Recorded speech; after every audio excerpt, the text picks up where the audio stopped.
కరీంనగర్ జిల్లా శంకరపట్నం మండలం కొత్తగట్టు గ్రామంలో అండర్ పాస్ బ్రిడ్జ్ నిర్మించాలని గ్రామ ప్రజలు సర్పంచ్ పాలకవర్గ సభ్యులు కలిసి జాతీయ రహదారి పక్కన టెంట్ వేసి ధర్నా చేపట్టారు. జాతీయ రహదారి నిర్మాణం కారణంగా గ్రామంలో లో లెవెల్లో ఉండటంతో రాకపోకలకు తీవ్ర ఇబ్బందులు ఎదురవుతున్నాయని ఆవేదన వ్యక్తం చేశారు. దారి లేకపోవడంతో పాటు శ్మశాన వాటికకు వెళ్లేందుకు కూడా ఇబ్బందిగా మారిందని తెలిపారు.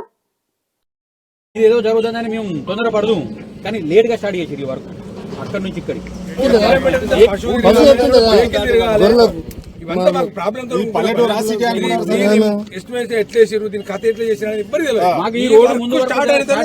మాకు ఇదేదో జరుగుతుందని మేము తొందరపడదు కానీ లేట్ గా స్టార్ట్ చేసి వరకు అక్కడి నుంచి ఇక్కడికి ఏ విలేజ్ లో కూడా ఈ నేషనల్ విలేజ్ ఏ విలేజ్ లో కూడా ముందే చేశారు. ఓన్లీ కొత్తగట్టుకు వచ్చే వరకే